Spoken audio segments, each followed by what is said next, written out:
Hello, you are watching the Nouvel Esprit video series on the theology of the body. This video is focused on audience 13. We are your host, Jeremy Hossotter. And Guillermo Moreno. So, this audience begins with a bit of a review of what we talked about previously. Audience 11 and 12 were on the experience of original nakedness, and nakedness was analyzed through the experience of shame. So, just to recall, original nakedness signifies, first of all, the original goodness of the divine vision in its wholeness, its simplicity, its fullness. God has this vision in creating man, and man's nakedness takes part in that vision and part of that wisdom of God creating man. It reminds me of the text in Genesis 2 when it is described as God shapes the clay and then he breathes the spirit. Right. There's that careful ordering of the human body from the dust and clay that then, once it's been suitably formed, God breathes life into it. God is the careful craftsman who, using this pattern or model in his head, forms the body so that the body can express this being that is to be the made in the image and likeness of God. And so nakedness signifies the pure value of man as male and female in the human body and its sex. And if we keep in mind, JP2 uses the term sex not to refer to the thing between a husband and wife, the conjugal act or intercourse, but masculinity and femininity. In more modern language, we would refer to this as biological sex. All right. Now, another point to keep in mind is JP2, when looking at Genesis chapter 2, verse 25, which talks about the man and woman looking at each other in their nakedness and not feeling shame. This signifies that there is no antithesis or break between two levels, the sensible and the spiritual, so the natural and the supernatural, and between the personhood of the man and his or her masculinity and femininity. So that's an important point that JP2 will come back to later. There is not a break between one's personhood and personal identity and their biological sex. And this is something that is a teaching from Genesis chapter 2, verse 25. Now, I want to emphasize that just for a moment, just in light of where we've come 40 years after this audience, or I should say 42 years now at this point, since this audience, because of transgenderism argues precisely this divorce, this break between personal identity and biological sex. That's why you get people identifying themselves as women who are biologically male, for example. You have that rupture, separation. You have this loss in our contact with reality. And once that contact is lost, then absurdities just arise. And transgenderism is a example of an absurdity that arises once we lose focus of what is reality itself. In this case, the reality of man and woman as male and female and as personal beings. Now, let's see. Another interesting mention that JP2 has not introduced yet is this concept of interior gaze. It says sort of seeing the man and the woman reciprocally through the mystery of creation. And this gaze creates the fullness of intimacy between the two persons, between the man and woman in their communion of persons. So, this interior gaze is a spiritual gazing. You're, it's a seeing of each other in their full dignity and value in light of the reality of their personhood, their masculinity, their femininity. And so we come to this kind of conclusion that the meaning of original nakedness is going to correspond to the fullness of the vision of the first man and woman in their understanding of the meaning of their bodies from this communion of persons. Guillermo, is there anything else you'd like to add to our review? No. Okay. I guess just one kind of interesting point about John Paul II's writing style is that sometimes his reviews, while in a sense are reviews, they are also re-explained previous content in a new way that introduces new content. So there's kind of a cyclical pattern going on here where he's building off of old material while redoing it at the same time. I thought it'd be worth mentioning that in case you haven't noticed that after watching several of these videos. But that is something he does, and you see it in his books as well, especially in his book Person and Act. Now, this material, this review, ends the very first paragraph of Audience 13, and it ends JP2's treatment of the meaning of original nakedness. Now he's going to transition to talking about man in the dimension of gift. And there are two elements to his analysis. And he breaks it up. One is going to dedicate to the spousal meaning of the body. And then after that, he's going to talk about the mystery of original innocence, another fundamental essential experience. And so the spousal meaning of the body is going to take us through audiences 13 to 16, and then the mystery of original innocence from audiences 16 to 19. So we're going to be looking at the dimension of gift for the next, let's see, we got 4, 7, 8 audiences.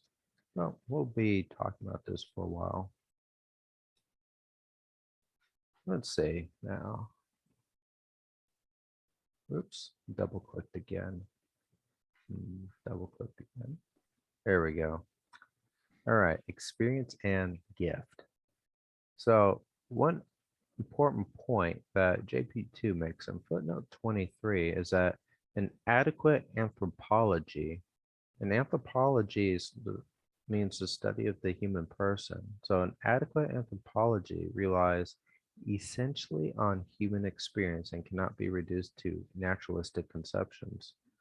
So this anthropology,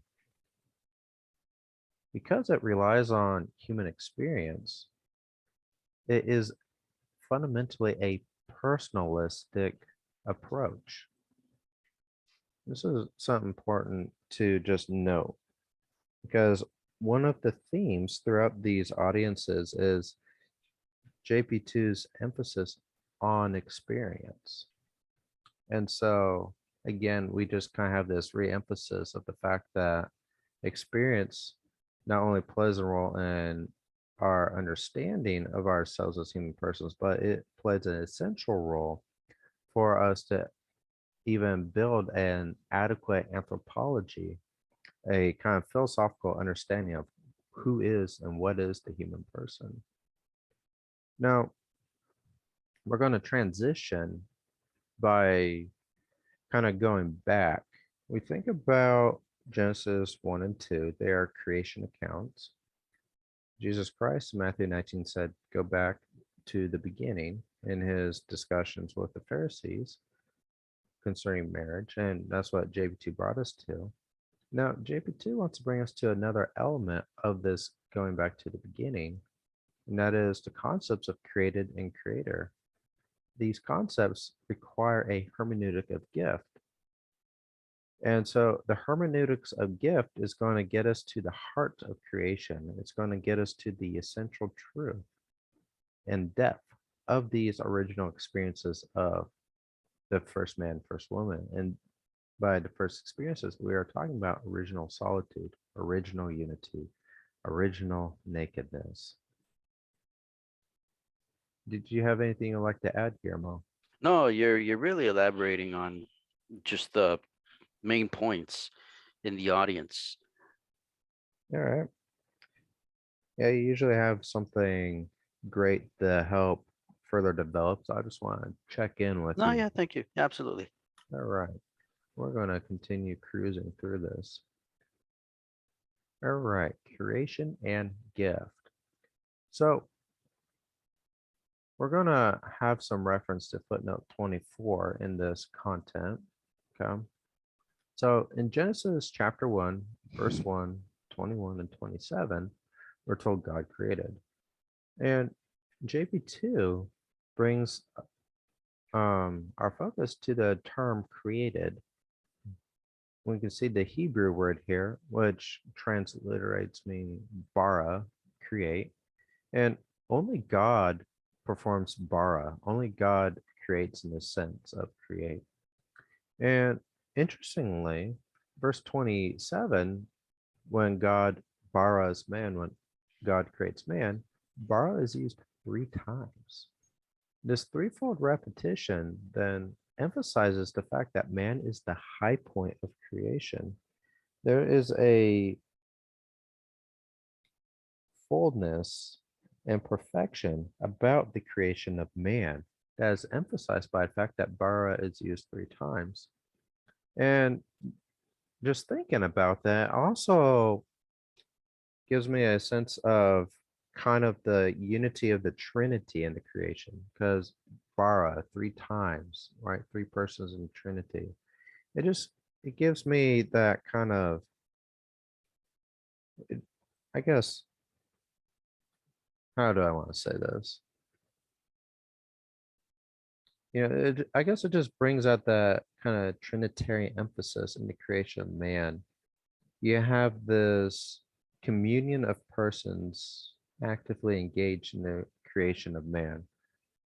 That is going a little bit beyond the text itself, bringing in this kind of Trinitarian imagery, but I can't help it, when you see something significant that only God creates, but this term restricted to God's action alone being used 3 times, can't help but draw Trinitarian conclusions. So you're saying that bara is put there 3 times on purpose. In this verse 27, 3 times. God created man in his image. And Yeah, let's exactly. see. Oh, yes. Yeah. Yeah. So it's interesting in this one verse describing the creation of man in Genesis 1, bara is used 3 times. Mm-hmm. You can't help but think of drawing Trinitarian conclusions from that. All right. Now, JP2 wants to draw our attention to another fact about the Genesis 1 account, and that is the fact that God created from nothing. He calls being into existence from non being, and this is because God is love. And JP2 doesn't mention the verse, but I thought it was worthwhile to point out that we it's directly revealed that God is love in First John chapter 4, verse 8.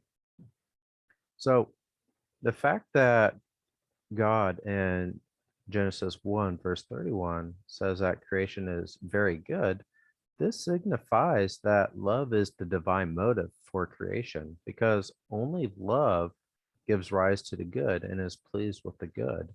And here JP2 cites 1 Corinthians 13, which is a very famous passage of St. Paul's that if you are not familiar with, you should really check that out in addition to this passage from First John. There are very startling and eye-opening passages of the Bible. I want to recommend as you said, First Corinthians 13. I recommend beginning reading First Corinthians 10 through 13. It kind of just gives us a broader context of 1 Corinthians 13. And of course, you're welcome to read the whole letter, but 10 through 13 in particular helps to drive home a certain point. Um, I think more specifically addressing the church and the role of love in the church. Yeah, thank you for that. Yeah, that's a Absolutely. good point. It's always good to, whenever you read the Bible, to get more context Mm-hmm. about it. Mm-hmm. So that is a very good point. That's good habits for reading the Bible. Many people just read a verse or something, or maybe a little parable, and not really catch the wider meanings. Or worse, not read it at all. Oh yeah, there's that too.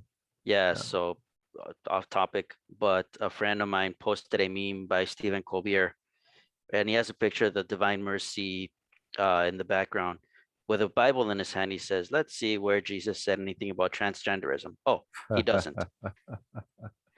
That's funny And since we just mentioned where at. yes, and my friend and I, she's actually one of my last liberal friends on social media that we haven't deleted each other. And we've gone at it.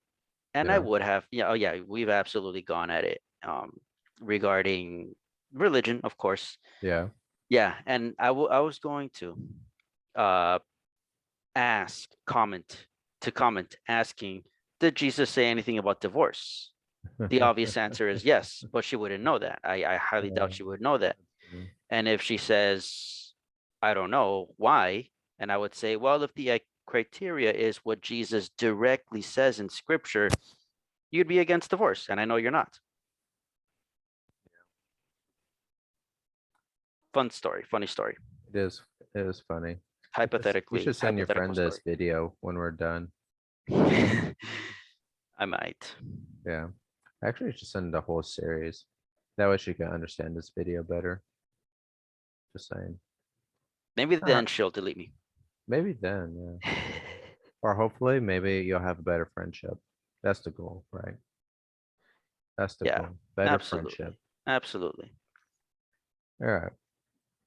Now we want to focus on, let's see here. Maybe we get this to work. Here we go. There's a nice lovely purple. So I want to focus now on this Hebrew text here. Now, Hebrew is not like English. English, where you read left to right. Hebrew is right to left. So there's a nice arrow to indicate that. So, Ber- Bereshith bara. This begins the first chapter of Genesis. It's the very first two words of the Bible. And it says, in the beginning, he created. The next word is Elohim, which means God. So in the beginning, God created. Now, JP2 wants to bring our attention to this term or this phrase because these words signify that creation is a gift. Creation is an act of giving because it comes from nothing. So, let's see. You got anything else you want to add here, Guillermo? No, All right, we're gonna see what the next slide has for us. All right, we got it to click only once this time. Creation and gift continued. So we got here a couple of quotes because I just thought these quotes were very significant, demanding our contemplation. The first one is this quote, every creature bears within itself the sign of the original and fundamental gift, end quote. So every creature, we could extend this, every created thing bears within itself the sign of being a gift from God. The entire universe has impressed upon itself a gift like character. And that's an important point about how we understand the cosmos as a gift that a lot of us, quite frankly, in our society today have just lost sight of. We've lost sight of the fact that the cosmos is a gift given by a divine giver. It reminds me of the ancient Greeks, actually, because they had this saying. I believe Plato said it. Actually, yeah, Plato did say. He said it in the laws. Thales said it, and in general, the quote is, "Everything is full of the divine presence." You know, Interesting. we just we kind of lost sight of that kind of primordial intuition about the nature of created reality, of everything being full of the divine presence. Now JP2 is saying everything is full of the gift-like presence, essentially. Now, the the fact of gift itself, the concept of gift implies the notion of a giver and a receiver, and the relation between the giver and the receiver. And this relation is demarcated by man being made in the image likeness of God. The action of giving only has meaning in relation to man because only man is made in the image likeness of God. Only is the man is the only member of visible creation that is created to be a person. So man in his solitude as a person, as a being with subjectivity, is the only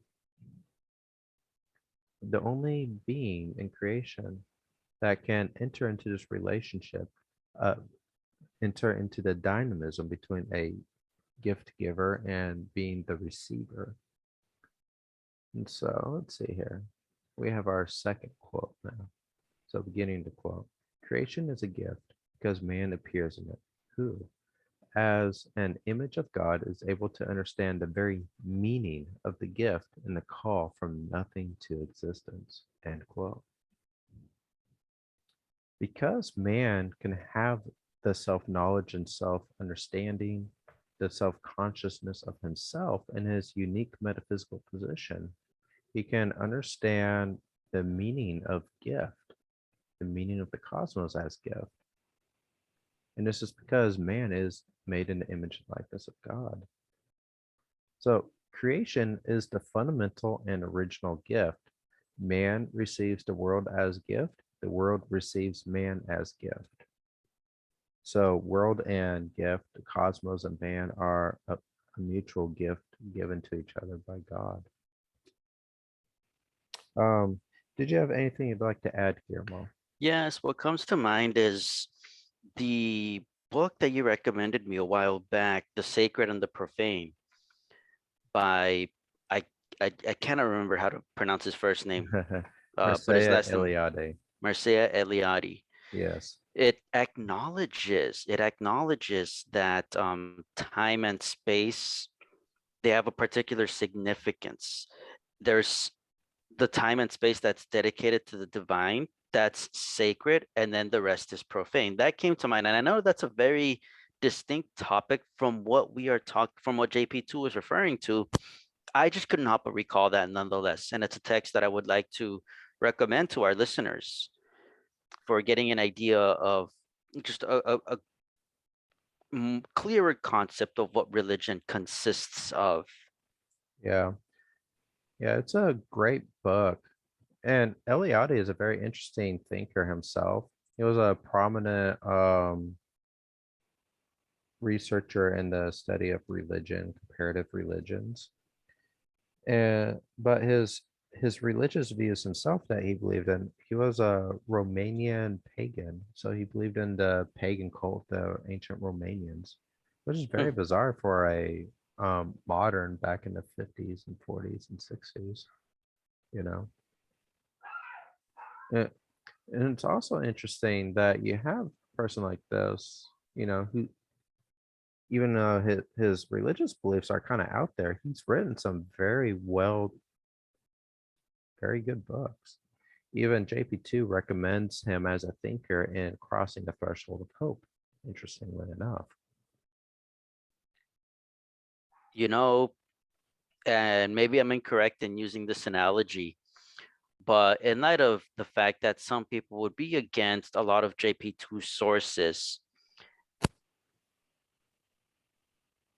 I think we just need to recall how maybe some of the church fathers and doctors of the church had to rely on the not innovations, but on the development of our understanding of reality from Plato, from Aristotle, from these pagan individuals Oh yeah, who, or just non-Christian individuals, because yeah, what they were saying was true. It is true. exactly. Similarly, with a lot of phenomenology, with a lot of comparative religious studies.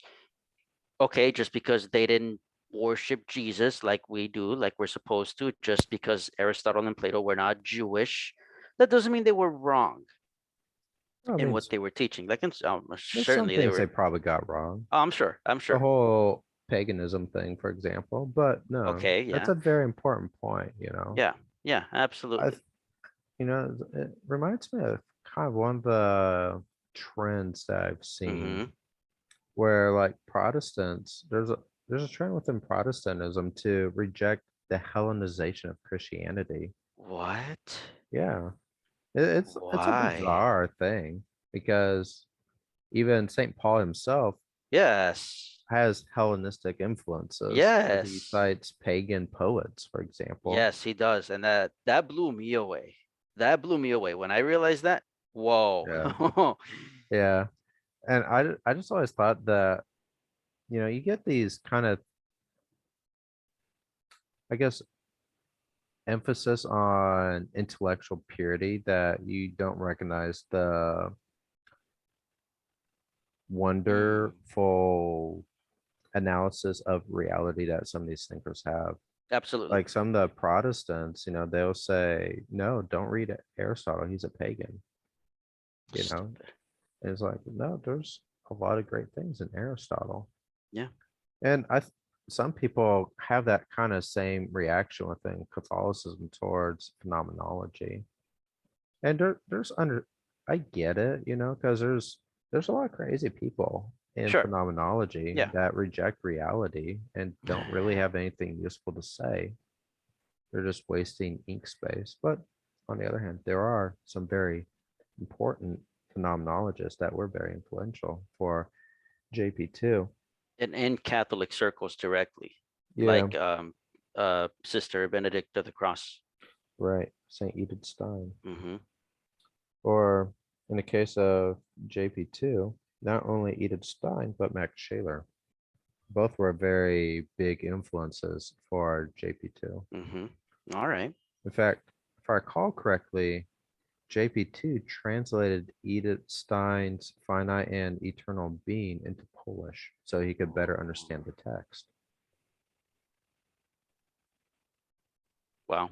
And that's a big undertaking because that book is dense. In case you have not read it, it is a very dense work because it's her probably, I would say it's her greatest work, and it's on metaphysics. So if you really want a challenge, you have a phenomenological kind of Thomistic metaphysics that's it's really its own thing. It's very Mm-hmm. interesting. All right. I think with that we can end this episode. Unless you have anything more to add, Guillermo. That is all. All right. I like that point you brought up. Thank you. All right. Thank you for watching our video. If you've been enjoying our content, please subscribe. Consider supporting us financially on Patreon. Please subscribe to our media such as YouTube and other social media things. Check out our awesome website. On it, you will find many, many articles and our podcast. Guillermo, do you have more information for our listeners concerning the podcast?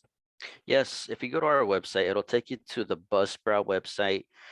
That will lead you to all the platforms where you could listen to our podcast episodes, including Apple Podcasts, Spotify, and Amazon Music, among all around 20 platforms.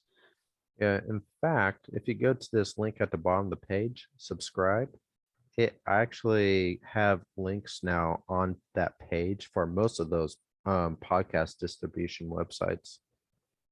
I, Excellent. I updated that page recently. Great.